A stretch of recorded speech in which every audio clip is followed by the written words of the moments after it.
Hello, everyone. Welcome to our webinar today on the Planet Guest Sentiment Reports. Very excited to welcome you all. My name is John Dranko. We'll do a couple of introductions to myself and the rest of our wonderful panel in a moment, but just a couple of quick housekeeping items before we begin. First things first, the session is being recorded today because a few attendees obviously might not be able to make it, but the recording will be available to everybody after the session. So feel free to watch it back, share it with colleagues after the session today. We're going to go for about 45 minutes, including plenty of interactivity. We've got a couple of poll questions. I'm obviously going to have some time for Q&A at the end. In the GoToWebinar panel, there should be a question and answer functionality. So feel free to type in your questions you've got into that. We'll hold a few minutes at the end and answer as many as we can, and any that we can't get to, we'll make sure we follow up with offline as well. Obviously, we're talking about a report today. Hopefully, some of you have already read about it. The plan for today is we're going to kind of touch on a few statistics in the report, but we also really want it to be a really good conversation. We've got a couple of fantastic panelists with us. So it's mainly a great discussion about what's going on in the hotel industry and what guests are asking for, rather than a big show of statistics. So don't worry about that one. And with that, we'll kick off and I'll introduce our panel. So let's get going. So, well, I'll go left to right. So I'll do myself first. So yeah, lovely to welcome you. I'm kind of hosting a little bit today. My name's John Dranko. I lead hospitality go-to-market at Planet Payments. Here at Planet, we do a few different things. We obviously do payment provision to hotels and to lots of different industries. We also work in PMS and we do networking solutions for hotels as well. And we were kind of commissioning the report and putting it together, which we'll cover in a moment. So very lovely to meet you all and looking forward to running this webinar today. Kat, do you want to introduce yourself? Thank you, John. My name's Kat McLeod. I'm VP Brand Development for the Elegant Hotel Collection, which is a recently launched soft brand for bookers, travel agents and consumers. We're a curated portfolio of luxury hotels worldwide, and for hoteliers, we're a full service distribution company providing booking engine, online travel management and GDS representation to that portfolio. And we provide that full stack technology core to support our global sales and marketing efforts. Thank you very much for having me today. Wonderful, thanks Kat. And Rohit? Thanks, Jonathan. Good afternoon. My name is Rohit Kori. I'm the SVP of Product and Corporate Strategy at Agilysys.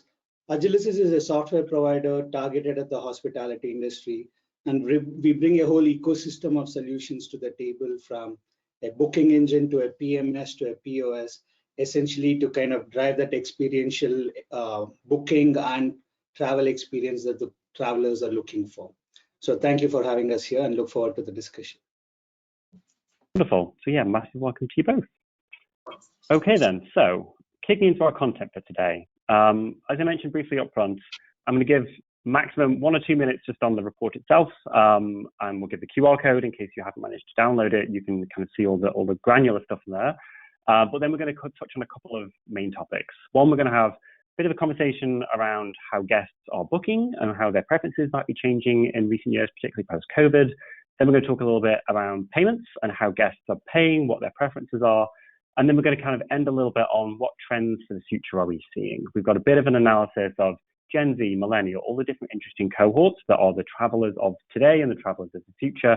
So we're going to pause on that for a moment and have a discussion as a panel. And then, as I mentioned, any questions that anyone submits, we'll make sure we've got some time for Q&A at the end.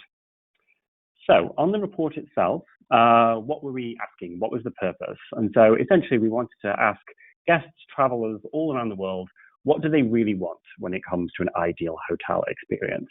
So there are lots of questions in there around booking and reservation, what are preferred channels and ways of interacting with hotels and different distribution channels. A few questions in there around payments. How important are integrated payments? What about different payment types and methods? How is that trending over time? How is security and currency important to that? And then also questions along the guest journey, whether it be check-in, arrival, checkout. There's lots of rich information there. And then, as I mentioned, we've also got some cohort breakdowns, particularly for millennials and Gen Zs, just kind of giving an indication of how things might be trending for those generations as we go forward. And then in terms of scope of the report, it was pretty broad. We kind of did all of this over summer. One of my wonderful colleagues, Gemma, was running it, who's also behind the scenes with us today. And we interviewed over 6,500 guests or travelers worldwide across 19 different countries, again, asking about their preferences, what they want in the guest journey, and throughout the entire end-to-end kind of life cycle of that traveling experience. And then all of that comes together into a report that's available now. It came out a few weeks ago. The QR code is there if anyone wants to scan it and download it. I'll have that again at the end, and it's also the link to it available on our website, all completely free. So entirely up to you how much you want to dive into any of the granular detail.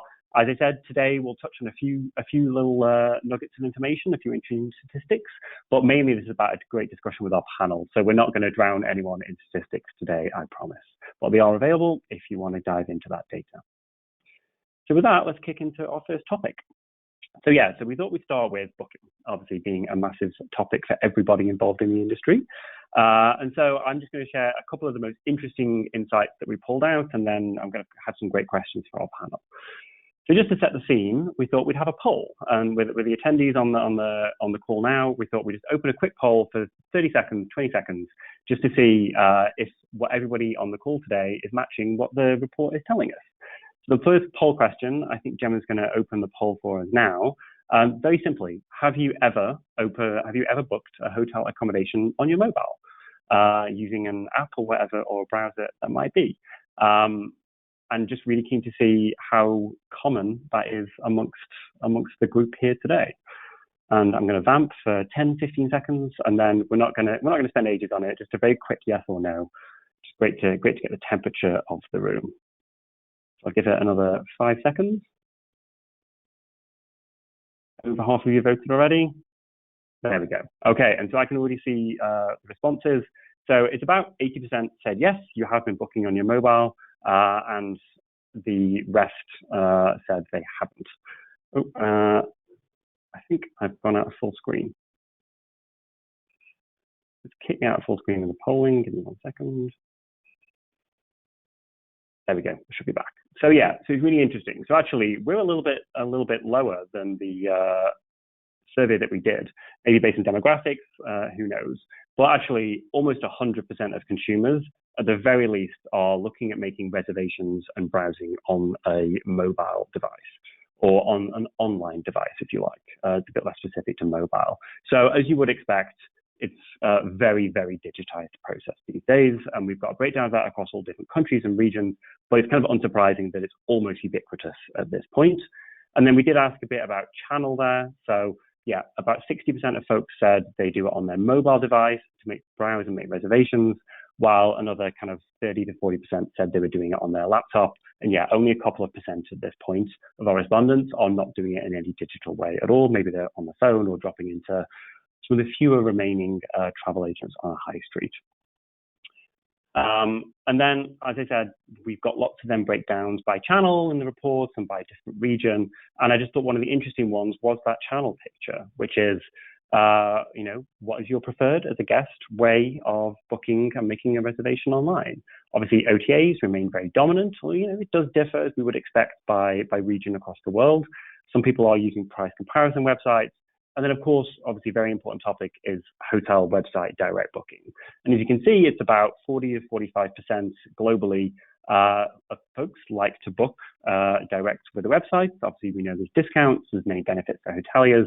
But again, it varies a lot. Like North America, actually considerably higher than that. It's a very common practice, and maybe a little bit lower in Europe and a couple of other places. But yeah, and it's very, very interesting to see how that has trended over time. And that's why I want to bring our wonderful panel in, just to have a quick conversation about booking and how it's trended over the last couple of years in particular. So I'm going to start actually on that direct booking question. So Kat, maybe I'll come to you first. Obviously, it says over 40% of folks like booking direct. How have you seen that trending in the last couple of years from a direct channel perspective? We definitely saw a significant increase in the proportion of guests that were booking direct through 2020 and into 2021, perhaps as a result of the reduced ad spend of Booking.com and Expedia, for example, and the online travel agents. The savvy hoteliers who are providing a good web experience for their bookers on their own website. We're then able to capitalize on that and continue growing that direct business.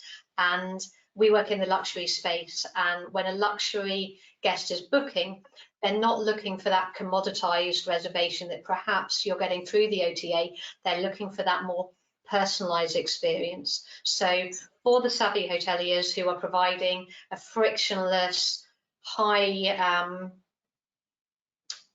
an experience on their website which is reflective of the experience that you're going to get when you visit the hotel, and that high-end luxury experience, then we're seeing a significant increase in those direct bookings. Brilliant. Thanks, Kat. And Rohit, what are you seeing on your side between the different distribution channels? We definitely, from a hotelier perspective, we are seeing a lot of push to do more direct bookings for obvious reasons. Saves a lot of money for everybody. But to Kat's point, it's important that what do you offer over and above just a regular booking.com or an Expedia. And what we are finding is the savvy hoteliers, even in the full service, not necessarily just in the luxury space, even in the full service space, are allowing their guests to kind of build their itinerary. They're trying to take this experience beyond just booking a hotel room to kind of booking that experience while you're there, whether you're a city hotel, whether you're a destination property. They're trying to provide more than what a regular Expedia or a booking.com does. And I think the Kat's company does a great job of that, but we are seeing some of those savvy hoteliers try to elevate that experience so they can bring them online. And it goes without saying, you need to have a good website, right? There's no point bringing somebody to your website and then giving them a very crappy experience. But from a hotelier standpoint, definitely a big push to try and change that shift. And I would actually say, when you look at that 40% that you have, a lot of it is dominated by the brands. When you go outside the brand space, it's even lower. So there's a lot of money that's being left on the table by hoteliers by not trying to do direct booking. I think that's a really good point about the brands and the statistics that we've seen here, because when we look at what is influencing the buyer behavior, when we look at the Condé Nast report, travel trends, culture, local food scene and sustainability are the things that those bookers are telling us that they're interested in. So an independent hotel has the opportunity to communicate that much more effectively through not only their own website, but also their own social media channels. So I think they have a very good opportunity to make that seamless communication to the guest, from point of inspiration, perhaps on social media, through to their own website and through that booking process as well. And I think the other big thing that gives you that benefit is you now have data about that guest for follow-on marketing. That's a huge advantage for independent hoteliers, and because you're now building that loyalty database on your own of a customer who is interested in that region and culture and that experience. Yeah, definitely agree. Loyalty is key, and we've seen an increase in gift card conversations with a lot of even our independent hotels, because they want to offer the ability to build loyalty and customer lifetime value by offering kind of gift cards and other ways of doing it, even outside of a chain environment, which has been an interesting trend in the last sort of year, 18 months. But another kind of, I guess the flip side of it is, what's your perspective on how OTAs have been responding? Any big changes in the giants like your Booking.coms, Expedia's, in the way they're doing business and the way they're looking at their channels? Because we keep pushing, and so a lot of the industry do on the direct side. But yeah, what are the big OTAs doing in response to that? Kat, if I come to you first. I think it's been quite interesting how particularly Booking, for example, has positioned itself. And when we look at where they're choosing to spend their advertising spend, ranging from the football to online advertising. And I think it's a useful marketing tool for properties. I still firmly believe in the billboard effect, where people may find a property on an online travel agent, particularly if they're destination driven and they're looking for a hotel in Aberdeen or a hotel in Monaco. that's a good search engine. Booking.com is a good search engine for that hotelier. But then there's the opportunity for that hotelier to use that initial ad spend that Booking.com has made to get that initial click. We know that the consumers will then bounce and search and look on the hotel's own website. So if that hotel has a consistent brand on Booking.com and a consistent brand on their own website, right the way down to the same name of the property, then the consumer has that opportunity to book with the hotel, and the hotel has that opportunity to capture that guest by adding more rich content. And that's simply something that, you know, Booking.com, Expedia, etc., you know, they will never be able to add as much content about a specific property as the hotel will be able to do themselves. But, you know, they're always going to invest and have the funds to invest in that major global advertising, which the hotel can't compete with, so needs to work with. Absolutely. Rohit, any thoughts on the OTA side? Yeah, I mean, obviously they're building their brand. I think it's important to realize they're not building your hotel's brand. They're building the Booking.com brand and the Expedia brand. But some of the savvy customers we have in Vegas and others are kind of using that as a launch pad to catch on, right? It's the launch pad, but your report touched upon it. They're then using the mobile check-in, allowing the guests to check in directly before they come on property. They're using other such amenities to further capture that guest data and further capture that guest loyalty to the hotel brand rather than the Booking.com brand. They're using that just as the top of the funnel, but then using the rest of their tools and their experiences they bring to the table to take the guest through the rest of that travel journey funnel. So the savvy hoteliers use that appropriately as a top of the funnel search engine.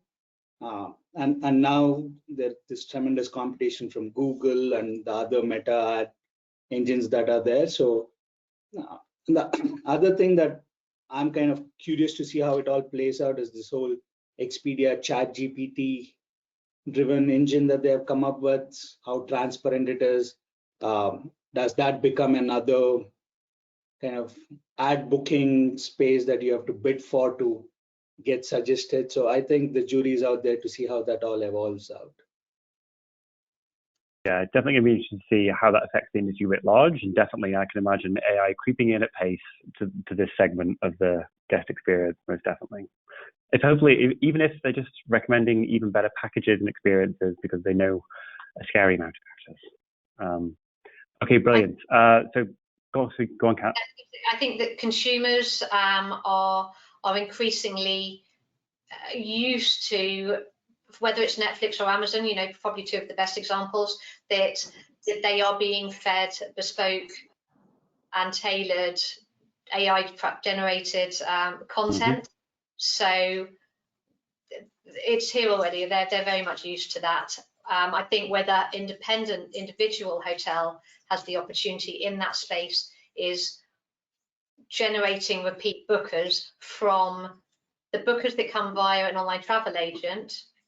If you can get good quality social media shares, social media check-ins, user-generated content, good reviews on Google and on TripAdvisor, you know, across multiple channels, and if you can encourage the guests to do that, as an independent hotel, the opportunity for repeat bookers is sometimes limited, but every guest is a lead to a potential future guest, whether that is a Facebook share or whether that's a corporate guest, where you can identify that corporate guest and then find out who from that company is traveling to the area. And I think that's something that Booking.com, you know, can't compete with, because it's a much more personal recommendation for a property. Absolutely. All right, fantastic, great discussion. Thank you very much. I will then move us on to the second topic, which is around how guests are paying.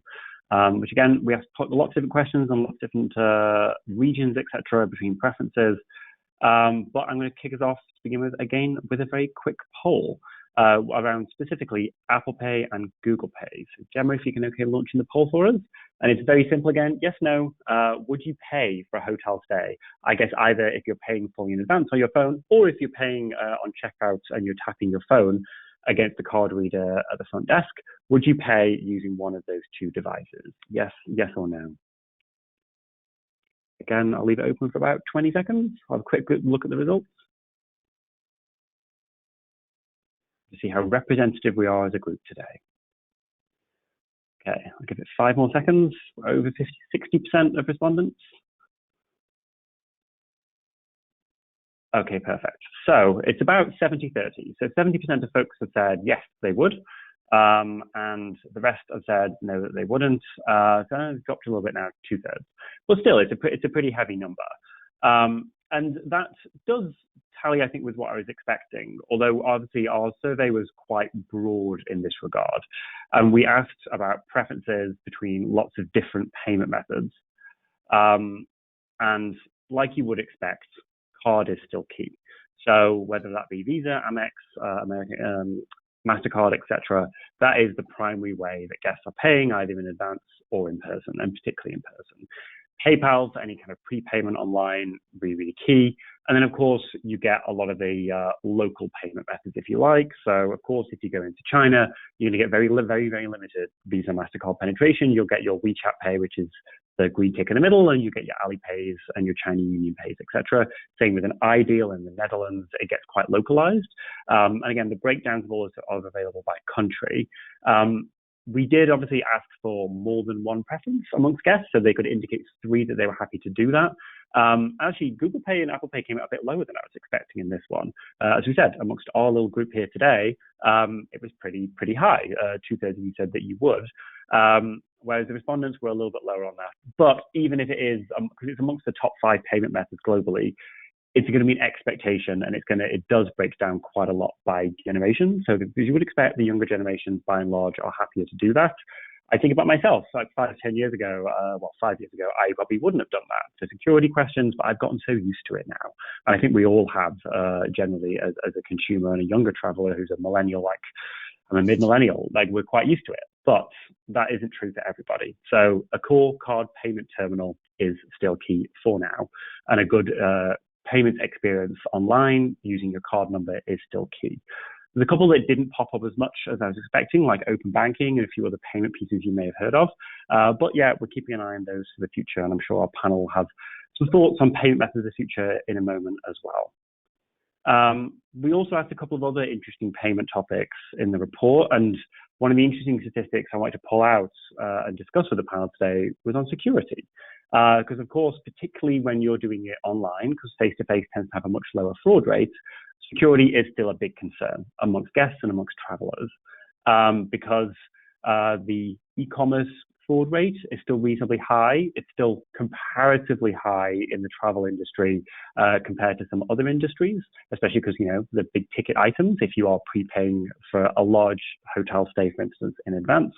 And one of the particular nuggets of information was, if you're doing direct payment on your website, one of the big alarm bells is if you don't have a great payment experience on that website, and say you've got quite an old payment provider behind the scenes that's going to redirect you off to a different website when you're paying, people find that very suspicious these days. They're very used to a nice embedded payment page that looks like it's in the branding of that hotel or that chain.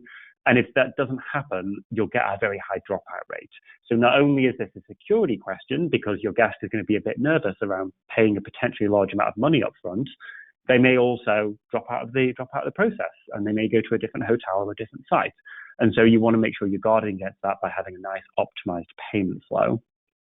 And then the last one I was just going to highlight before we go back to the panel again is around currency, because we were talking to our guests in the sentiment reports, lots of questions around what their preferences is.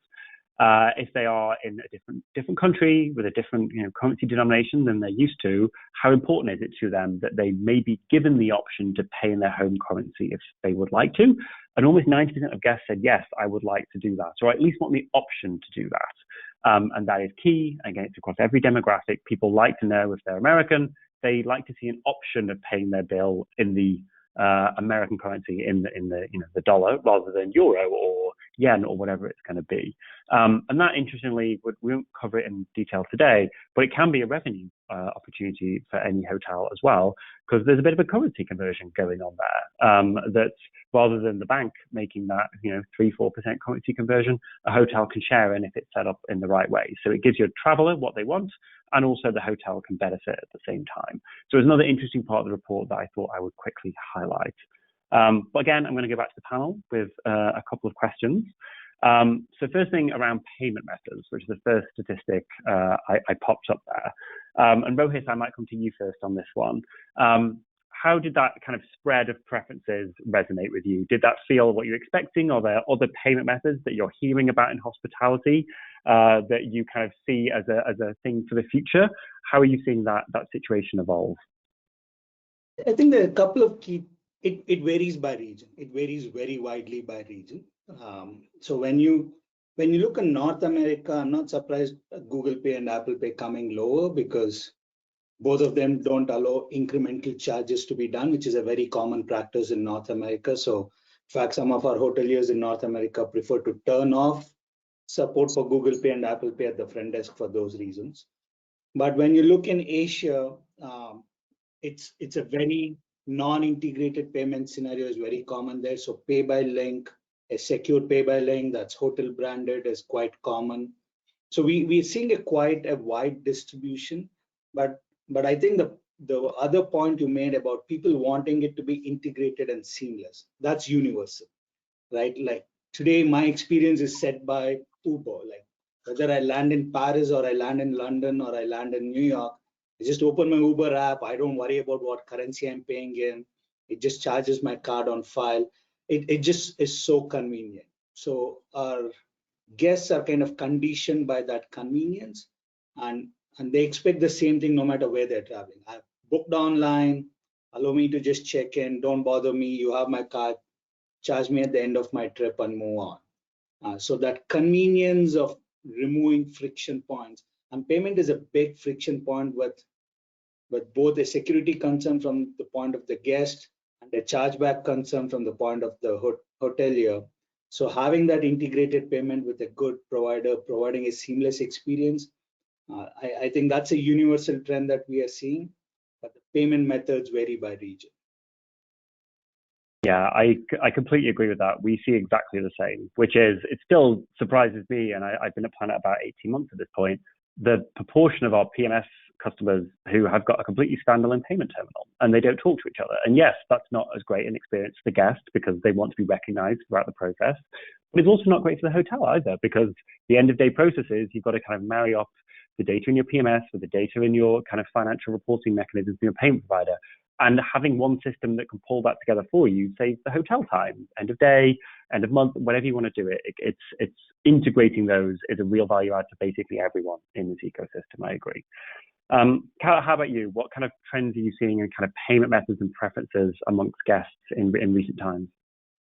It's been very, very interesting, particularly on the luxury side, and actually, funnily enough, we've seen this in the luxury fast-moving consumer goods as well, that there is, in the same way that people are willing to spend thousands and thousands of pounds on high-end cruises, high-end train travel, and those luxury experiences. When you book your cruise, your train, your flight, you're paying in advance.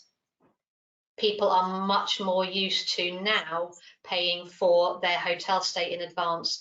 The three things that are key, though, are choice of payment methods, trust in that processing, and also that frictionless process, because I think I can certainly admit to making a few purchases on my mobile phone where if it's easy and I can pay by Apple Pay, whether that's for a couple of nights out or an evening prepaid dinner, for example, we are, yes, we're definitely seeing that people are willing to book and prepay as long as it's seamless. On building that trust, we've seen a lot more hoteliers be aware of and using the technology that's available now.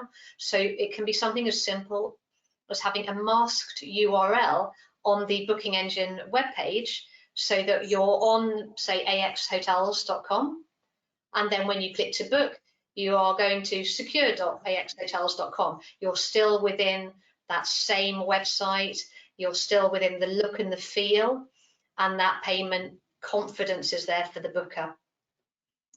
And the final thing is that elegant, discreet, frictionless payment is part of the service which hoteliers should be providing. It's part of that guest experience, and that guest experience starts, and I know, you know, it was detailed in with Leonard's comments in the report. That guest experience starts from the first moment they see the property, through the website, through the booking process, however they're booking, through their stay, and to checkout. If you can make that frictionless, discreet, and elegant, you're also going to increase spend, because people are going to say, actually, I will have that next cocktail, or, you know, I'd like to buy those spa products. I've had a wonderful experience in the spa.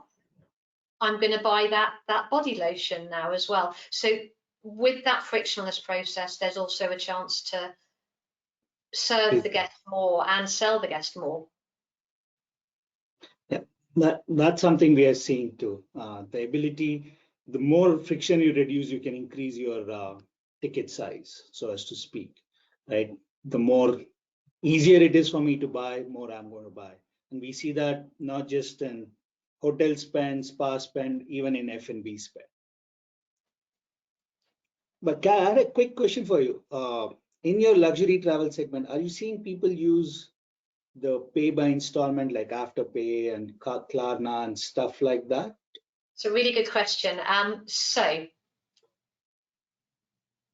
a little, but in the luxury segment, it's, you know, it's a bit different.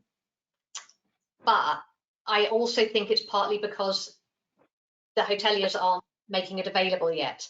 So I think we will see, for example, with our partner Southbook, and with many of the hotels that we've got integrated with Planet, that willingness to prepay is there seamlessly in the Apple Pay and the Google Pay.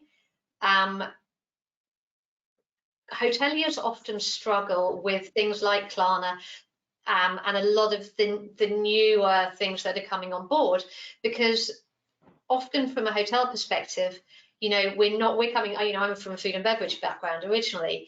Many of our hoteliers are from food and beverage, hospitality backgrounds. They're not perhaps from an e-commerce background.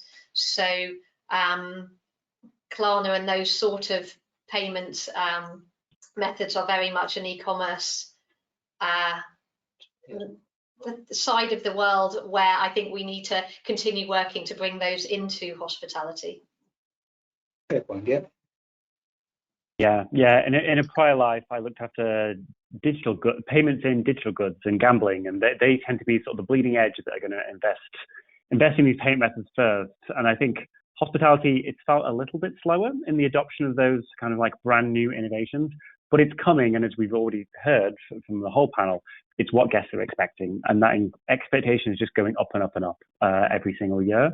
And so I think we as an industry need to meet those expectations, absolutely, by giving guests choice and giving them that seamless experience. Because not only do they need to add the payment method, you need to do it in a way that doesn't look clunky and confusing. You need to guide people through that, and it's expected because every other industry has been digitized in just the same way. So I completely echo everything you guys have said. Go on, Kat, sorry. I was just going to say, when you look at the top of the marketing funnel today, it has changed so much in the last 3, 5, 10, 15 years. You know, often Instagram may be at the top of a marketing funnel for a property. People who are buying on Instagram, they can buy their fast moving, you know, their handbags, their boots, their jeans, their leather goods, etc., etc. They are ready and willing to buy their hotel experiences. So I think we need to continue working to catch up. Absolutely. Okay, just in the interest of time then, I'm going to move us on to our final section, which is the shortest one, and then we'll open up the last few questions that have come into the chat. So yeah, so guests of the future, just like what's going to happen. We've already touched on a couple of trends that our panel think are happening now and will continue, I'm sure, on the payment side and other things. But as I mentioned in the report, we took pains to kind of get some demographic data from our anonymized responses and say, yeah, what do millennials want? What do Gen Z want? And we've kind of got a couple of snapshots in there.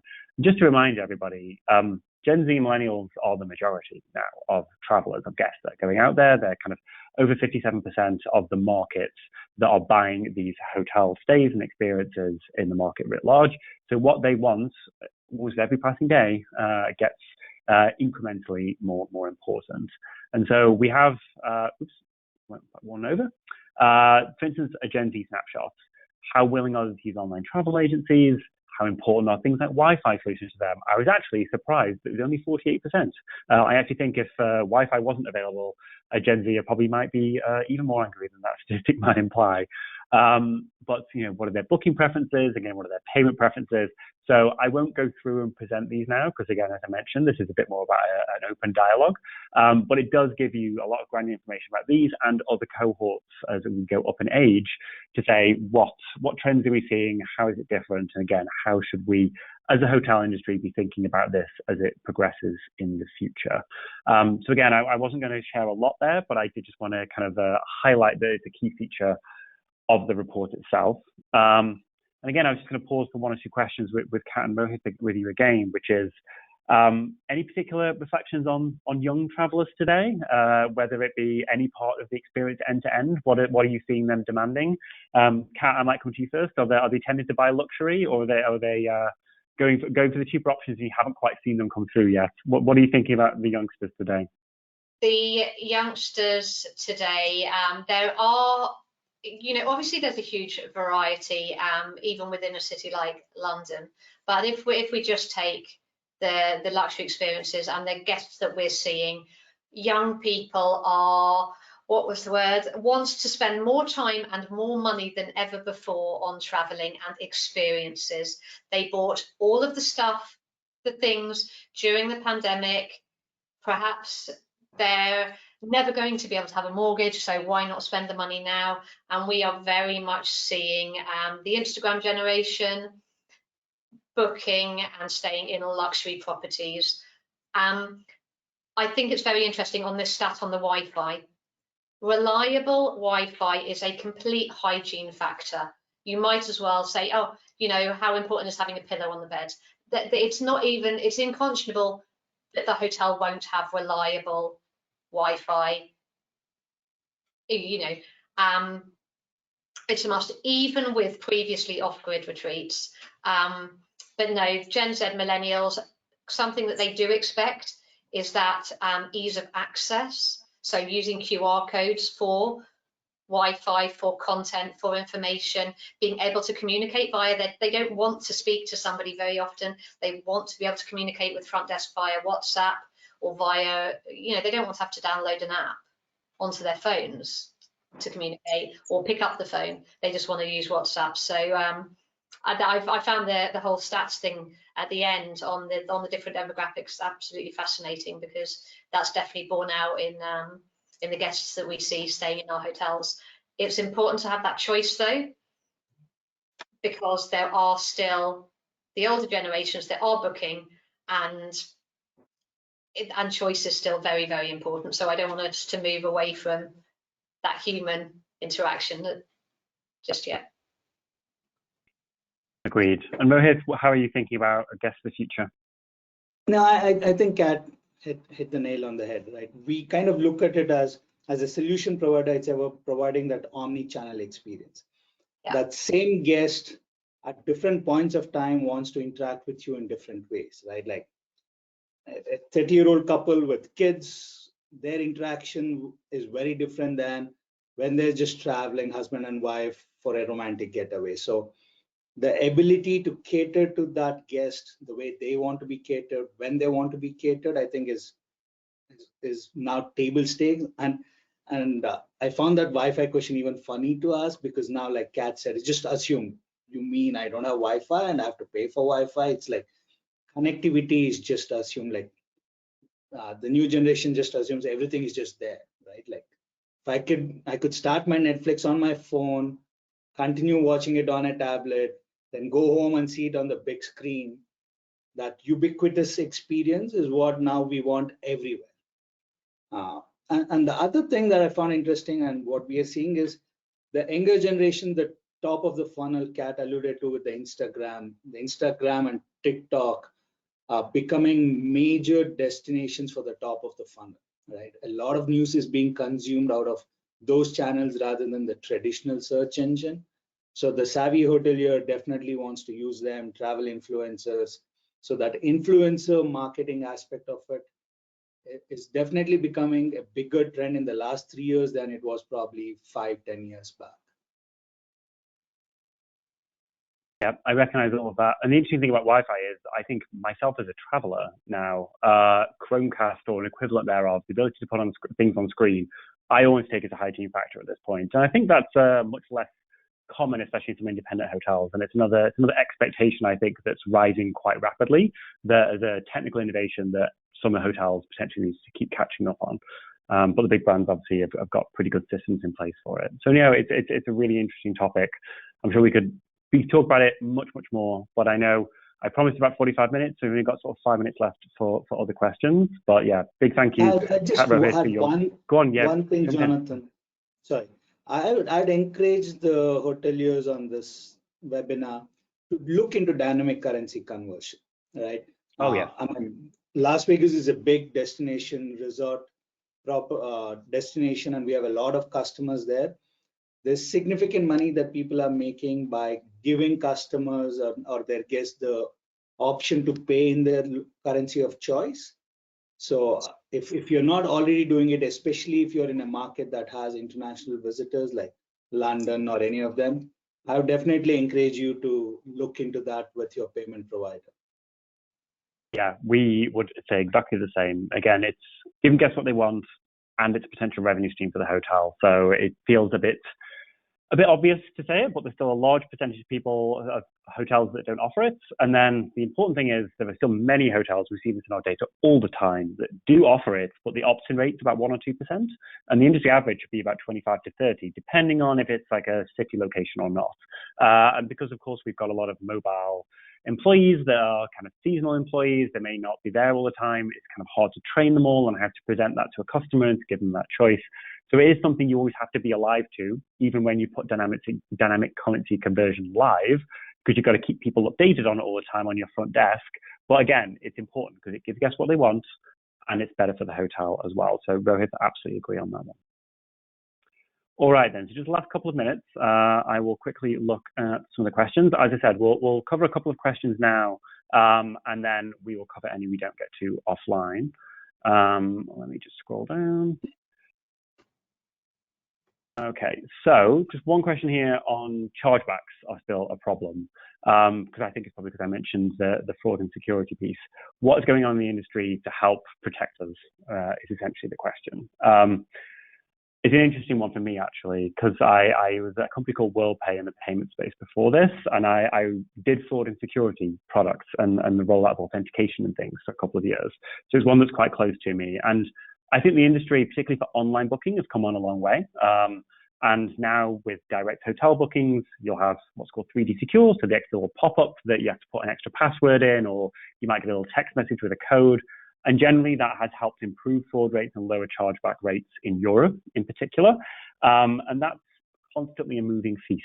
It was under some legislation. There's a new version of that coming out in about 18 months' time. And so that will continue to evolve and get better, I think, over time. And there's still some flows, though, that hasn't quite fixed for. So I think when you get a booking coming in via an online travel agency, sometimes when the card details are passed, they're not authenticated down to the hotel. And there are still not quite loopholes, but parts of that flow where an OTA is involved that are not yet fully optimized, and we still do see a number of chargebacks there. But curious, Rohit, I'll come to you. What are you seeing in terms of protecting against chargebacks? Any particular interesting trends or things that you would advise the group here today to think about? I have a pet peeve that the payment industry hasn't caught up with how consumers want to buy today, right? Sure. You truly get chargeback protection only with a card present transaction through EMV. But I, as a guest, I just want to use my phone and move on. I don't want to deal with it, right? So it's a challenge that our customers still have, but but there are tools. 3ds is definitely helping in Europe. It's not yet a trend in US or in Asia. So countries that have 3D secure, they're seeing a significant decrease in chargebacks. Customers are using additional fraud tools that are kind of independent to the payment stream, but they're layering on an additional fraud tool in between, accepting the payment to allow that seamless journey throughout. But it's a balancing act between the friction that introduces and the protection that you bring about. So it's an evolving space, is how I'd say.